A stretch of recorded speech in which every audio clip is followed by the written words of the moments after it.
Apa itu gerakan Go Green? Go Green atau penghijauan merupakan tindakan penyelamatan bumi yang saat ini sudah mengalami kerusakan akibat pemanasan global.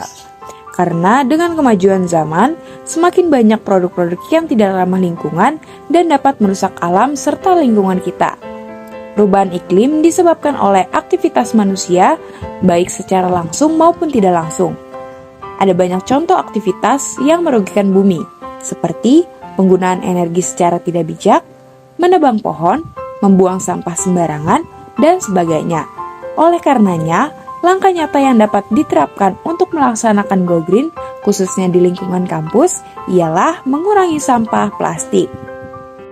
Apa sih tujuan Go Green? Yaitu untuk merawat bumi supaya kembali baik dan nyaman ditinggali. Ini adalah wujud kesadaran dan kepedulian manusia terhadap alam.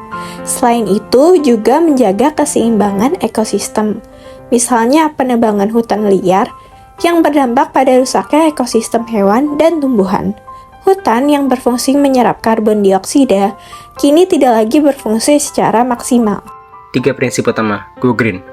Dengan aksi Go Green, bumi diharapkan dapat kembali menjadi tempat tinggal yang nyaman bagi makhluk hidup, baik saat ini maupun pada masa yang akan datang.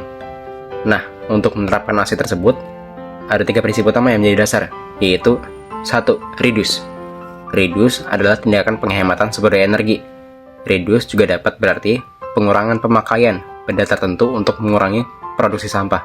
Dengan memahami prinsip ini, manusia lebih selektif dalam melakukan kegiatan sehari-hari. Contoh reduce adalah mengurangi sampah plastik, hindari penggunaan kantong sekali pakai. Yang kedua ada reuse. Reuse adalah memanfaatkan kembali barang-barang yang lama. Jadi barang-barang tersebut jangan langsung dibuang, tetapi diseleksi kembali. Apabila masih ada barang yang dapat berfungsi dengan baik, sebaiknya dimanfaatkan kembali. Yang ketiga ada recycle. Recycle berarti mendaur ulang sebuah barang sehingga dapat dimanfaatkan kembali. Barang-barang yang daur ulang biasanya merupakan barang bekas atau sampah. Dengan kreativitas, barang bekas dapat diubah menjadi sesuatu yang bermanfaat. Lalu, apa saja hal yang bisa dilakukan sebagai wujud kepedulian terhadap bumi? Sejumlah langkah sederhana berikut cukup mudah dilakukan, baik di rumah atau di mana saja. Yang pertama, mengurangi sampah plastik. Salah satu langkah yang bisa dilakukan untuk Go Green adalah mengurangi sampah plastik. Ada banyak benda-benda yang terbuat dari plastik, misalnya kantong belanja, sedotan, wadah makanan, botol minuman, dan sebagainya. Untuk meminimalisir, sediakan benda pengganti yang dapat digunakan secara permanen. Yang kedua, pilah sampah, lakukan daur ulang. Seperti prinsip utama Go Green, salah satu langkah sederhana yang bisa dilakukan adalah memilah sampah. Kategori sampah dapat dibagi 2, yaitu sampah organik dan sampah anorganik. Sampah organik mudah terurai dan bisa dijadikan kompos. Sementara itu, sampah anorganik bisa didaur ulang menjadi benda bermanfaat. Contoh barang-barang Go Green. Seiring dengan perkembangan zaman dan meningkatnya kepedulian masyarakat pada lingkungan, saat ini sudah banyak produk Go Green yang bisa kita gunakan. Selain itu, produk-produk ini juga bisa menjadi bahan kampanye Go Green.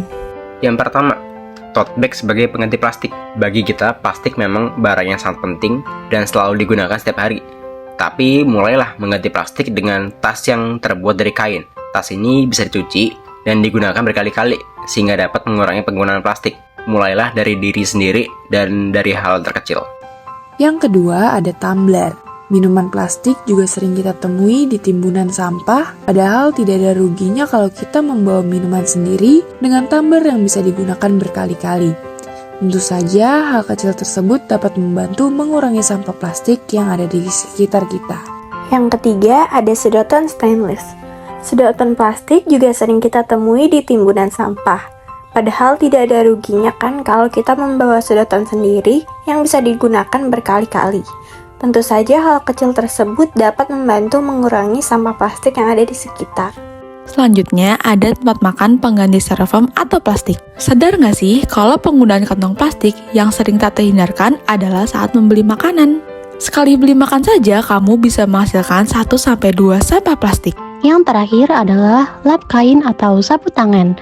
Kurangi penggunaan tisu. Meskipun fungsinya sangat praktis, produksi tisu ternyata berpengaruh terhadap kelestarian lingkungan. Pasalnya, untuk membuat tisu, ada pohon yang harus ditebang. Jika penggunaan tisu semakin boros, jumlah pohon yang dibabat pun akan semakin banyak. Sampahku, tanggung jawabku.